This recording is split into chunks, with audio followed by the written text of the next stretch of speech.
Good morning and welcome to the market forecast. Yes, July 1st, new quarter, new month. As always, John Hoagland here. Thanks for trusting me with your time. As always, we're going to be looking for accurate context, good risk management, and remaining patient. This morning, we have an extra special announcement at the end of the profile this morning, so stick around for that. As far as economic numbers this morning, 7:30, the jobless claims numbers did come out. Initial jobless claims were expected to be at around 390,000. It was lower than that, down, only 364,000 initial jobless claims. The continuing jobless claims was a little bit higher, and both of the last week's numbers were revised to the upside. So some good news and maybe some not so good news in that. I know the next focus is certainly going to be on the unemployment numbers tomorrow. Still yet to come out today, 8:45, the PMI manufacturing index, 9 o'clock. More importantly, the ISM manufacturing index and consumer spending due out. Again, that's 9 o'clock Central Time, 9:30 Central Time, the nat gas numbers due out. If you are already in the markets, got things going your way, we're looking at some really interesting opportunities, markets in some really interesting situations. We're going to see that very shortly here on the charts. Crude prices are up over 3% over the overnight, supported by increased demand, lower U.S. inventories, of course, and OPEC meeting today. They're expected to say that plans to increase output could amount to less than 500,000 barrels per day. So a little upside pressure going on in crude oil. Again, we'll see that shortly. U.S. stocks are set to open mostly higher as investors begin to digest a busy day in economic numbers. And again, a major focus on the unemployment numbers tomorrow. As always, hit the lucky like button, share, comment, question, feedback, and heckling are always welcome. Make sure you subscribe to our YouTube channel so you can get notified when we do go live. A brief look a couple of minutes ago at the VIX, down 2.4% again, 1544. Dollar index 92.30, and the 10-year yield hanging around 1.46%. As usual, we're going to look at these charts in just a moment. I just had them stable, and they just went out on me. I do apologize. Give me 1 second. This is a little bit tiresome. We're going to get this fixed here as soon as we possibly can. And hello.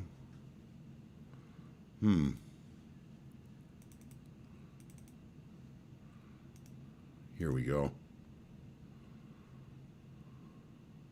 There we go. Now we've got them. All right, let's take a look. All right, as always, we like to start with the daily in crude. And here we go. All right, so obviously a market we do not want to fight. We've got weekly kickoff high up here at 76.90. We always talk about when we are in balance, when we get a good breakout, from balance, we go with that breakout. So don't fight this move.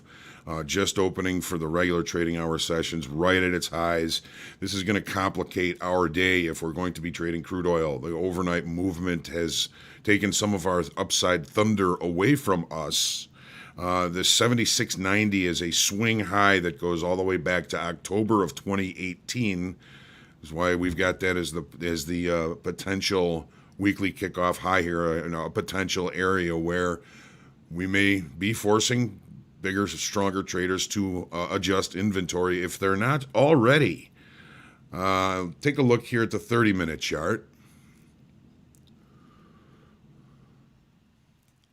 So this is a really good example of going with a firm breakout from balance. Lots of balance here, lots of balance. Last night, the information was given out by a source close to OPEC that the production increases may only amount to about 500,000 barrels per day.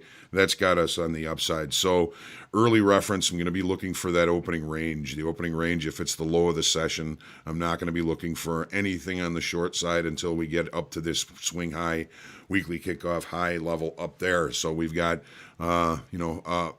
about 80 ticks to go before we get up to that level.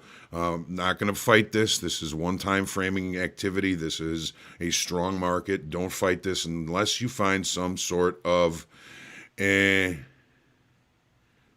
structure to lean on. Our structure up here goes back to 2018. It's going to be a hard day to try and get into this. It's going to be a difficult day not to try and fight it. Don't try and pick tops. Don't fight this. Again, look for some kind of structure. One of the things that I'm going to be looking at today is, are we maintaining momentum according to these Hull moving averages, the 9 and the 13?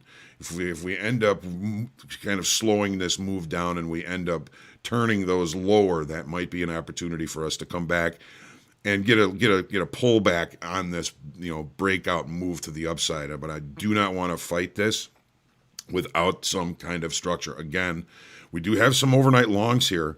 Obvious. We've got an obvious gap above yesterday. So if we can't come back and try and close this gap relatively early, we'll look for pullbacks to continue this move to the upside. So yeah, this opening right where we are is going to be somewhat pivotal for us this morning. We do have a lot of longs here. I'm expecting at some point some sort of inventory adjustment to the downside, which could be a nice opportunity for us to look for a pullback, to look for the longs here. But again, if the opening range has been left at the low, I don't want to look for anything on the short side until I get reference, until I get some structure. E-mini S&Ps, still got our charts. That's a good thing. So volume was higher yesterday. That's a good thing. We added 12,000 in open interest. That's a good thing. It seems like the money is still coming in, and there go the charts.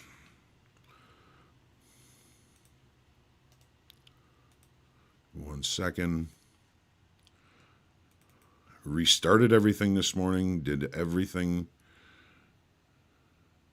And okay, so here we are, we're back. So again, volume was higher yesterday. That's a good thing.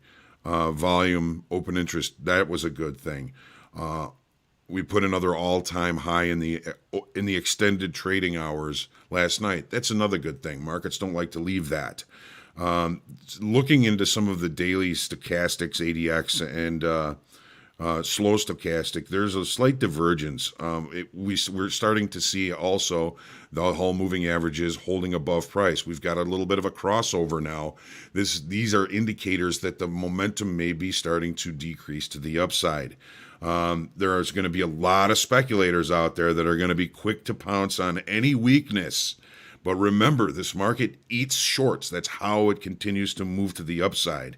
If there are too many, speculators looking to short this, it's been eating those speculators all the way up. Take a look at what we have here in the 30. So we had a late spike yesterday into the close. Okay, we put in a pretty good move. Did it hold up? Debatable. We may or may not be opening with a gap. The spike base is settlement, so a move back to settlement might find fish. Opening range trade, if we open out of value, that could be an important level for us to keep an eye on today. And again, this is an all-time high in the extended overnight trading hours. Market doesn't like to leave that. There may be an opportunity for us to repair that to the upside. I know a lot of folks are really speculating that there's going to be a pullback one of these days. Think about what tomorrow is. Tomorrow is a Friday before a holiday weekend. You may see some profit taking. And I know a lot of folks are kind of speculating that that is going to be the case, but watch yourself. These markets tend to get the retail traders that are always looking for the big move to the downside, short and then run it up on them. The title from the last night's recap, I think, was very apropos. It'd never sell a quiet market. So again, here's the Nasdaq daily, just walking right down the middle of the highway here. Volume maintaining a little bit higher yesterday. Open interest, we added 2,000 in open interest, so money's still coming in at these highs. Again,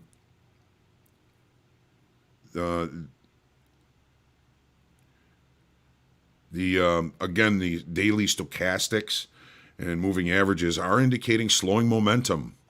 It's when these whole moving averages are holding above price, we start to get the crossover. That's a warning sign that the upside auction may be slowing, maybe kind of falling into balance, or a change in direction may come. We don't know.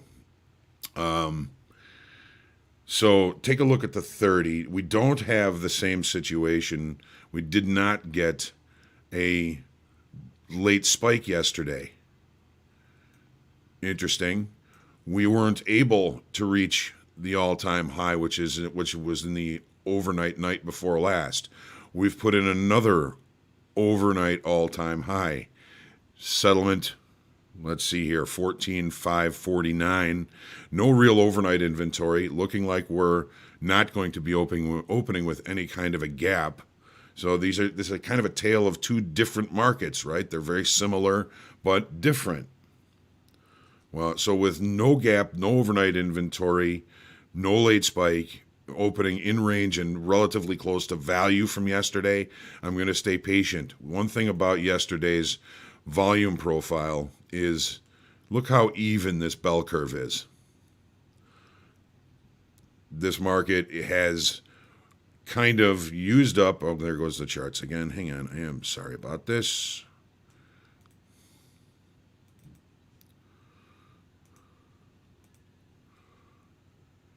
And we're back. This even bell curve has kind of indicated that the market has, in a way, used up its ability to facilitate trade in this area, in this area. So it's likely that there's going to be a move away from this area at some point in the near future. When we see this really even bell curve that says, okay, we're done here, the business has been taken care of, price has to go somewhere else to facilitate trade. And that's really the market's job, is to facilitate trade. Take a look now at gold. This is one of the more fascinating markets. Because it's starting to show interest again. Price remains in balance after testing the support level down here, weekly kickoff low 1757. Pretty deep dives below that level, but rejection nonetheless. We added 4,200 in open interest yesterday. Volume was pretty low. We're still in balance, but things are likely to change. So we're still kind of in short time frame control while we're in this area of balance. We did see some open interest come in, 4,200 yesterday off that low. Is that new buyers coming in?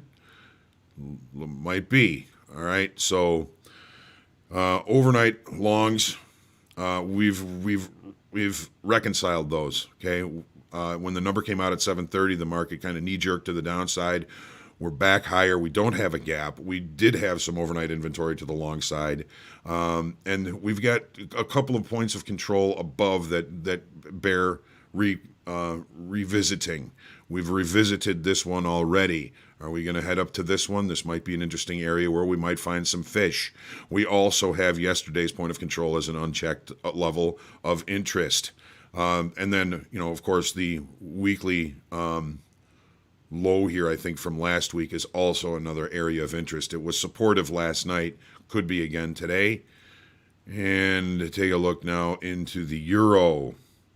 Euro also tested weekly kickoff low for the last two sessions. It's last week's low as well as our weekly kickoff low. Open interest says nobody cares. We added 200 in open interest yesterday. Nobody cares about this. It's less likely to continue in this direction when nobody seems to care. There's no money coming in that direction. A change is more likely.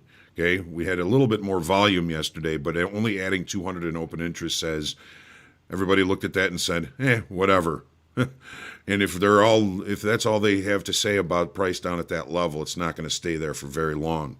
We're still in short time frame control. Take a look at the 30-minute chart. Okay, settlement just below that weekly kickoff level, 118.65. Market really showing a possibility of some shorter time frame longs in this market, perhaps being reconciled as we speak. But we're in range, we're in value. A move to this level would be a very interesting area. I believe that there are some fish there. And a check of the point of control from 2 days ago, also an interesting spot to perhaps look for some fish. There are some visuals above. We've got 2 or 3 naked points of control. So if we get some legs behind us, an upside move wouldn't be out of the question. A retest of this area again, very kind of a lot of fish down here, a lot of target-rich environment. But again, I'm going to stay patient because we're in range and in value. Let's see if we can get through the 10-year. And I'm going to be working on getting these charts. There they go. Well, here we go again.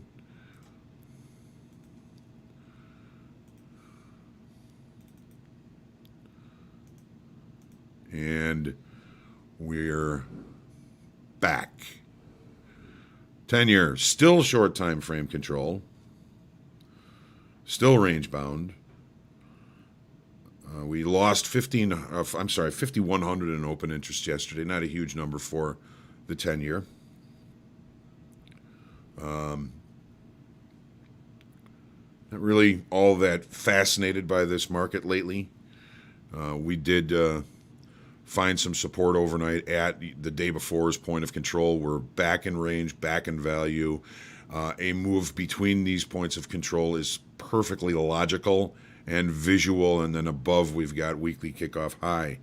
No real overnight inventory. It looks like I missed getting the settlement number on there. It was 132.16. So right up here. Close enough for rock and roll, pretty much point of control. Overnight inventory to the short side, being reconciled. Get back in range and value. Try to stay patient. Try and stay patient. All right. I don't think I said good morning to everybody. I was in such a excited mood here because of the announcement that I have. I gotta say hello to everybody. Let's see here.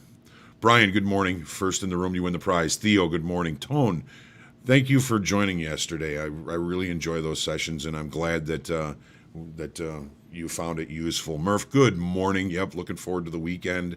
James, Bill, Norman, good morning. Raymond McClellan, there's a name I don't think I've seen before. Welcome to the Market Forecast, Raymond. Taurus Trader, Zerain, Ryan, John, Dr. VJ, Frederico, Greg, H. Only 2 trades yesterday, both sold winners, solid winners. Good, finally having some patience. Excellent to hear, Greg. Tim G, Jason Cargill, good morning. Level 2, hey, what's up? Mike Magallanes, good morning. Level 2, lovely crude. Yeah, right? How about that?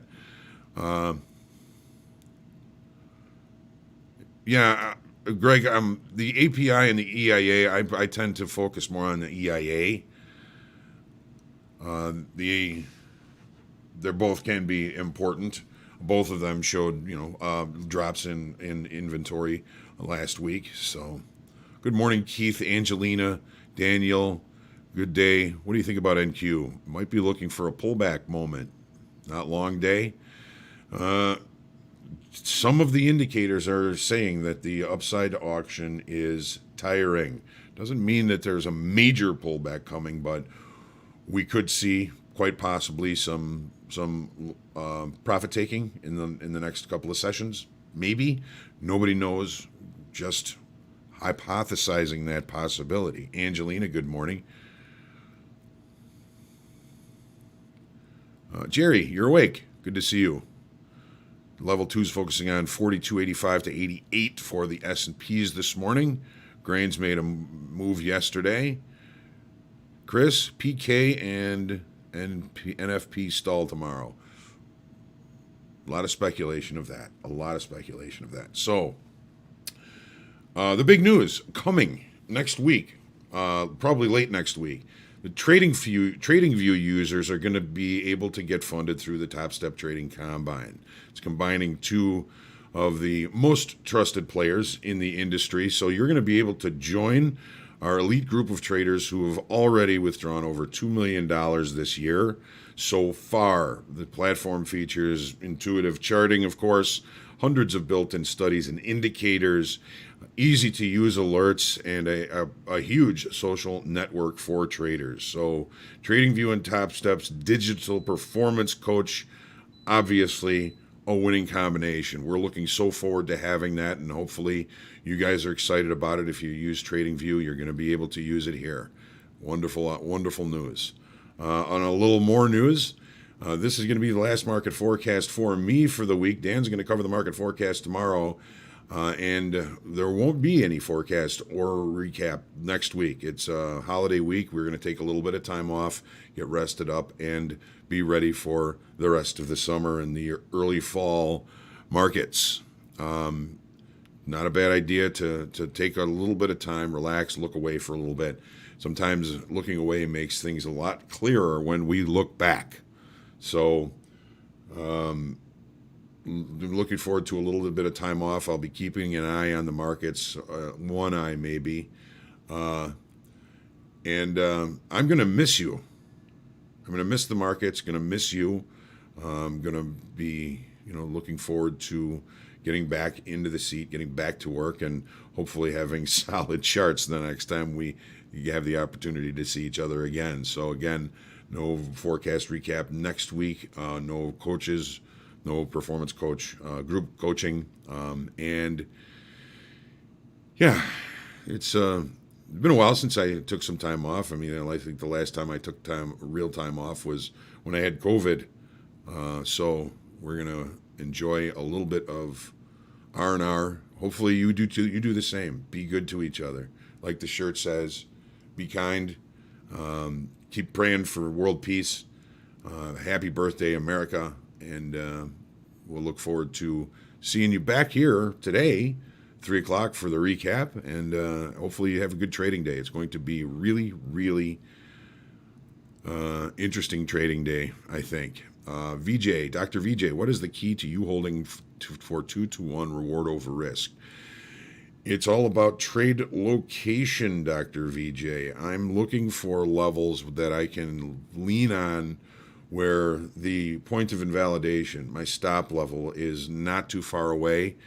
And I'm always looking for opportunities to catch, bigger moves. So a lot of it's in the time frame that I look at. I pretty much stick to a 30-minute chart and market profile for my decision making, and it provides me with areas where price has previously been rejected, previously been accepted, and I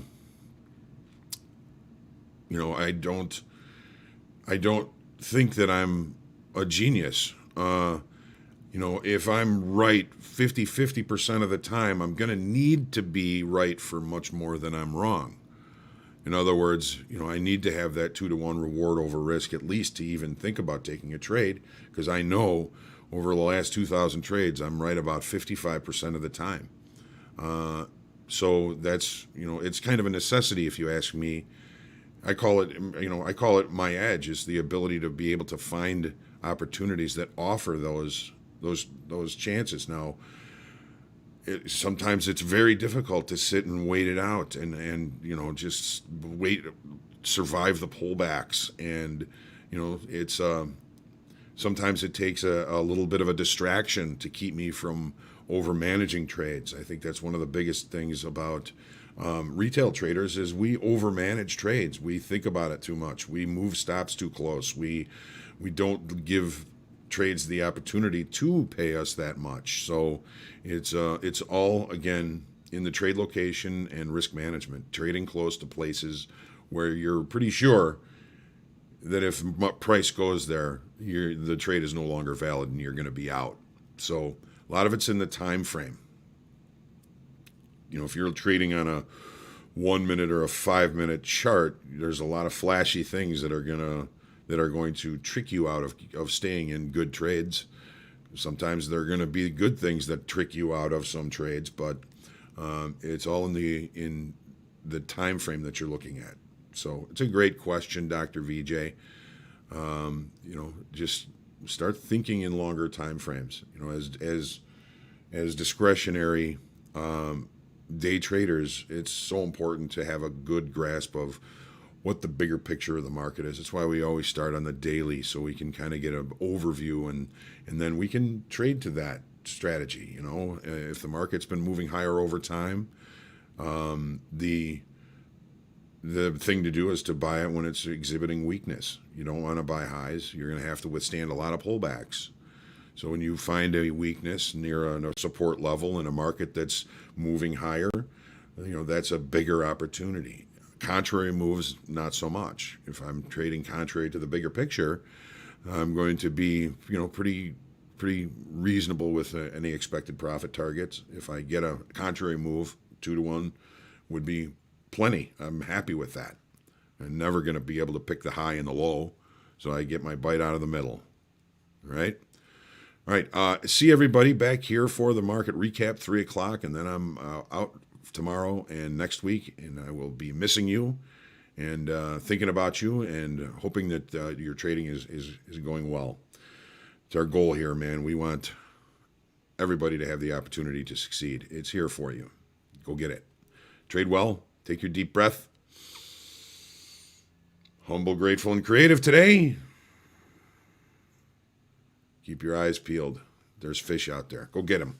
Have a great day. Have a great trading day.